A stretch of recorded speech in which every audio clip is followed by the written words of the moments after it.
My name's Campbell Mackie and I'm the skipper of Outlaw, one of the vessels in the Ocean Globe race. I first heard about the Ocean Globe race in the magazine of my local yacht club in Adelaide, South Australia, and I was quite inspired by the idea of celestial navigation and rounding Cape Horn as part of the rounding of the planet.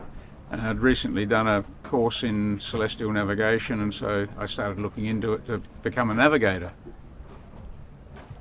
Outlaw was built in 1984 for the fourth edition of the Whitbread.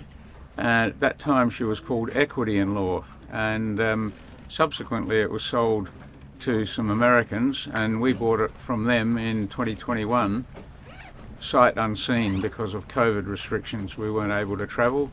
So it was a leap of faith, which has been well delivered upon. The selection of the crew has a little bit of history to it.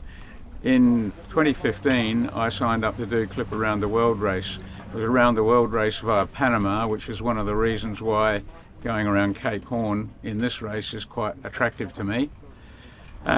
So when I got the idea to do this race as the leader, I went and hunted amongst all my Clipper alumni for people that I'd crossed oceans with and people that I knew would be able to do this job.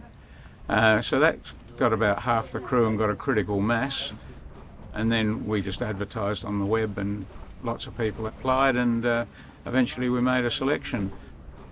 One of the characteristics that I think are very important for ocean racing is mental resilience.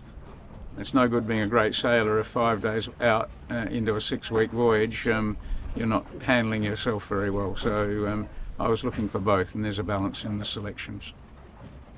Outlaw is a Baltic 55 built in Finland and designed by Doug Pedersen, who was a very well-known American naval architect at the time.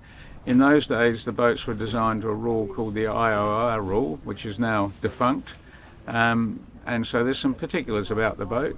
She's got a pretty deep keel, pretty stiff, narrow stern, which is going to be a bit of an exciting ride going downwind in the Southern Ocean, but goes to windward very well, as we found out recently when we delivered her from America to here in the Hamble. We had 12 days of upwind sailing from Horta to England, and we weren't by the end of it we'd had enough, but the boat actually went to windward very, very well. Downwind, it might be a different story, but that's the nature of boats of that era.